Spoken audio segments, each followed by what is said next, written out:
Halo, salam kenal. Saya Ananda Kevin Revaldo Sariputra, biasa dipanggil Kevin, dan saya saat ini kesibukannya sedang bekerja sebagai software engineer di BCA di bagian full stack untuk aplikasi General Ledger dan juga journal posting.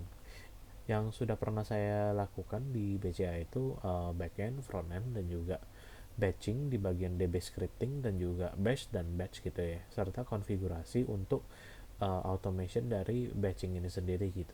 Nah, di luar BCA sendiri, saya juga sempat mengikuti beberapa program seperti AWS Restart, Juara GCP, dan juga Google Arcade untuk belajar GCP, dan saya juga sempat mendapatkan sertifikasi AWS Cloud Practitioner gitu ya. Dan juga saya sempat mengikuti program IDCamp untuk mempelajari machine learning, dan saya berkesempatan untuk mempelajari hingga tingkat intermediate saat itu. Nah, saya juga sebelumnya berkuliah di BINUS untuk jurusan Computer Science, dan saya berkesempatan untuk mendapatkan penghargaan summa cum laude juga saat itu. Nah, mungkin langsung aja kita coba simulasi mengajar selama 1 sampai 3 menit ya.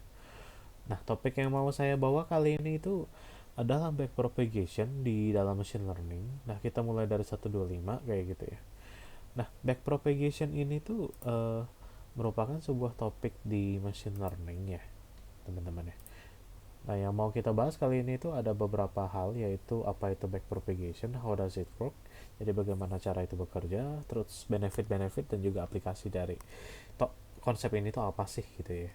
Nah, kayak gitu. What is backpropagation? Nah, backpropagation itu seperti namanya itu kan back dan propagate gitu ya. Jadi kayak gambar ini dia itu back yaitu kembali atau reverse, dan propagate yaitu kalau saya nggak salah ingat itu menyesuaikan gitu ya. Nah, makanya kan ini kan reverse and adjust gitu ya. Jadi kita kembali dan menyesuaikan gitu ya. Dia itu adalah sebuah algoritma untuk mengadjust atau menyesuaikan weight-weight yang ada pada neural network berdasarkan error rate atau loss yang didapatkan dari epoch sebelumnya gitu atau iterasi sebelumnya.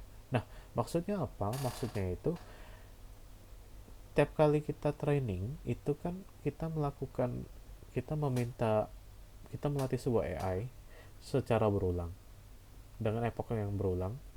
Jadi misalnya nih kita minta AI latihan dong sebanyak 30 kali gitu.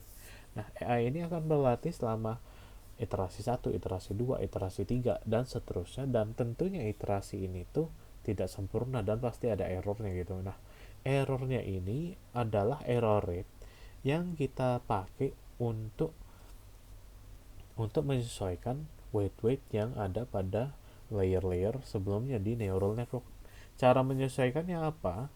Cara menyesuaikannya yaitu dengan mengoper si error rate ini, kita kembaliin dia ke layer-layer sebelumnya, dan layer-layer sebelumnya ini akan memanfaatkan si error rate ini untuk menyesuaikan weightnya dia.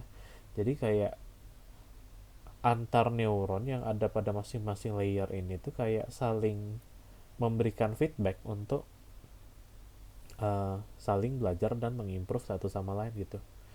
Nah, mirip-mirip kayak neural network yang ada di otak kita gitu ya, yang memiliki neuron yang saling berkaitan dan juga uh, saling memberikan input satu sama lain gitu ya. Makanya kan kita belajar kayak gitu. Nah, dan kita coba ulik lebih dalam gitu ya, gimana cara kerjanya sih gitu ya. Cuman karena keterbatasan waktu, untuk topik ini kita akan lanjutkan berikutnya. Kita cuma punya waktu 1 sampai 3 menit, dan ini pun juga sebenarnya di countdown udah 4 menitan ya gitu ya. Nah, sorry banget tapi kita sampai sini dulu. Nah, mungkin untuk selanjutnya kita bisa bahas di lain kesempatan, dan thank you ya udah nonton atau udah join lah di sesi kali ini gitu.